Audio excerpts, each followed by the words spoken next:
वास्तु। अगर आपका बिस्तर गलत दिशा में है तो क्या आपकी नींद और स्वास्थ्य खराब हो जाएगी? अगर टॉयलेट गलत दिशा में बन गया हो तो क्या घर में बीमारी और आर्थिक संकट आने लगेंगे?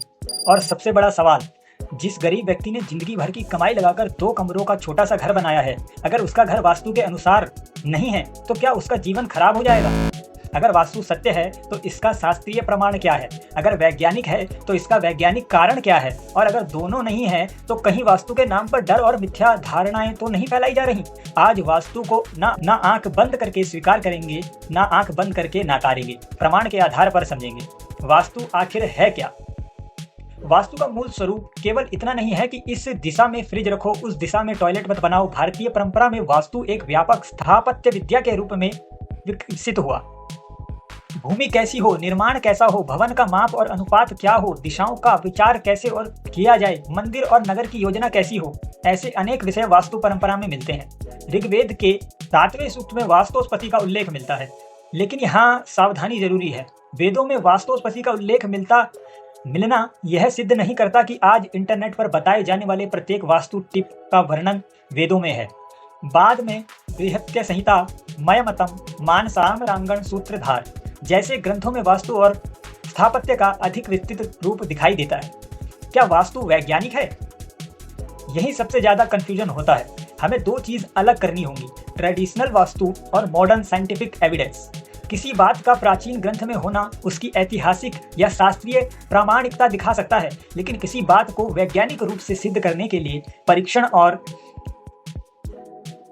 एम्पेरिकल एविडेंस चाहिए। इसलिए वास्तु एक प्राचीन भारतीय स्थापत्य परंपरा है। यह ऐतिहासिक रूप से प्रमाणित है, लेकिन इस दिशा में कोई वस्तु रखने से निश्चित रूप से पैसा आने लगेगा, इसे वैज्ञानिक रूप से सिद्ध दावा नहीं कहा जा सकता। बेड की दिशा, क्या सच में फर्क पड़ता है? अक्सर कहा जाता है दक्षिण की ओर सिर करके सोओ।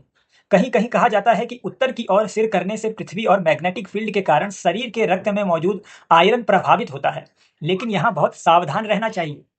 मानव रक्त में आयरन कोई ऐसा स्वतंत्र लोहे का टुकड़ा नहीं है जिसे पृथ्वी का चुंबकीय क्षेत्र सामान्य परिस्थितियों में खींचकर सिर की तरफ जमा कर देगा।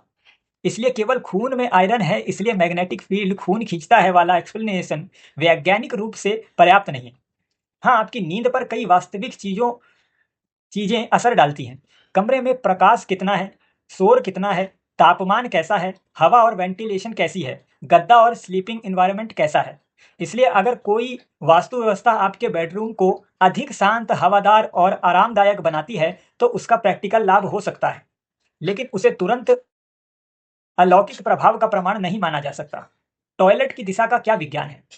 टॉयलेट के मामले में भी यह सिद्धांत लागू होता है। पुराने समय की सेंसिएशन व्यवस्था आज जैसी नहीं थी।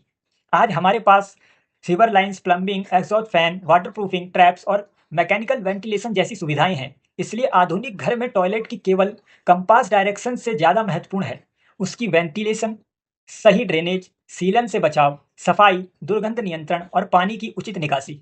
अगर टॉयलेट गलत तरीके से बनाया गया है और उसमें वेंटिलेशन नहीं है, लीकेज है या सीलन है, तो स्वास्थ्य और भवन दोनों पर वास्तविक प्रभाव पड़ सकता है। लेकिन यह कहना कि एक दिशा में टॉयलेट है इसलिए आपके घर में पैसा नहीं टिकेगा, यह बहुत बड़ा दावा है। ऐसे दावों के लिए पूछा जाना चाहिए, इसका शास्त्रीय स्रोत क्या है और इसका वैज्ञानिक प्रमाण क्या है?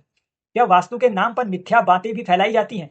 हाँ, इसकी संभावना को नकारा नहीं जा सकता, खासकर जब कोई कहे ये वस्तु खरीदो, धन आने लगेगा, ये रंग लगाओ, नौकरी मिल जाएगी, यहाँ क्रिस्टल रखो, विवाह हो जाएगा, घर तोड़कर दरवाजा बदलो तभी दुर्भाग्य जाएगा। तो हमें तुरंत पूछना चाहिए, इसका मूल वास्तु ग्रंथ में प्रमाण कहाँ है? क्योंकि प्राचीन वास्तुशास्त्र और आज के कमर्शियल वास्तु मार्केट को एक ही चीज मान लेना उचित नहीं है। हर आधुनिक दावा प्राचीन नहीं होता और हर प्राचीन मान्यता वैज्ञानिक रूप से सिद्ध भी नहीं होती। सबसे महत्वपूर्ण सवाल, गरीब आदमी क्या करे? अब कल्पना कीजिए, एक व्यक्ति ने वर्षों मेहनत की, उसके पास केवल इतना पैसा था कि किसी तरह 40 या 50 गज में छोटा सा घर बनाए। अब कोई वास्तु विशेषज्ञ आकर कहता है आपका टॉयलेट गलत दिशा में है, सीढ़ियां गलत दिशा में है, दरवाजा गलत है, इसे तोड़िए नहीं तो घर में परेशानी रहेगी। अब वह गरीब व्यक्ति क्या करे? क्या कर्ज लेकर अपना घर तोड़ दे? यहाँ हमें विवेक की आवश्यकता है। अगर किसी वास्तु सुझाव से बिना ज्यादा खर्च के प्रकाश, हवा, स्वच्छता, प्राइवेसी, सेफ्टी और रहने की सुविधा बेहतर होती है तो उस पर विचार किया जा सकता है। लेकिन किसी व्यक्ति को यह कहकर डराना कि तुम्हारा घर वास्तु के अनुसार नहीं है इसलिए तुम्हारे परिवार के साथ बुरा होगा, बहुत गंभीर बात है। किसी इंसान की गरीबी, बीमारी, असफलता या पारिवारिक समस्या का कारण केवल उसके घर की दिशा को घोषित कर देना उक्त नहीं है। तो आज के युग में वास्तु का कितना महत्व है?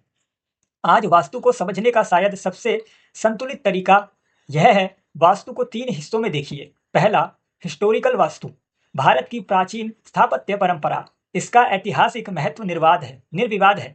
दूसरा, प्रैक्टिकल वास्तु, दिशा, सनलाइट, वेंटिलेशन, क्लाइमेट, प्रपोशन और रहने की सुविधा से जुड़े विचार। इनमें से जो प्रिंसिपल्स मॉडर्न आर्किटेक्चर और बिल्डिंग साइंस के अनुरूप हो उनका प्रैक्टिकल महत्व हो सकता है। तीसरा, फियर बेस्ड वास्तु, यह दिशा हुई तो बर्बादी निश्चित, यहाँ टॉयलेट हुआ तो धन चला जाएगा, यह वस्तु रखी तो अचानक पैसा आएगा, ऐसे दावों को बिना प्रमाण स्वीकार नहीं करना चाहिए। फिर क्या वास्तु गलत है? पूरे वास्तुशास्त्र को अंधविश्वास कहना भी जल्दबाजी होगी, क्योंकि वास्तु की एक वास्तविक ऐतिहासिक स्थापत्य परंपरा मौजूद है।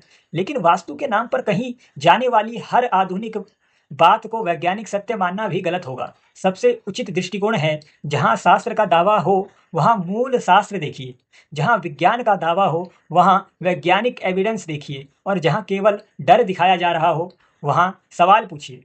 तो अगर आपका घर पहले से बना हुआ है और कोई आपको बताता है आपका बेडरूम गलत है, टॉयलेट गलत है, दरवाजा गलत है, आपका पूरा घर अशुभ है, तो घबराने की आवश्यकता नहीं। पहले पूछिए, क्या इससे कोई वास्तविक स्ट्रक्चरल, वेंटिलेशन, सेंसिएशन या सेफ्टी प्रॉब्लम हो सकती है? फिर पूछिए, इस वास्तु दावे का मूल शास्त्रीय प्रमाण कहाँ है?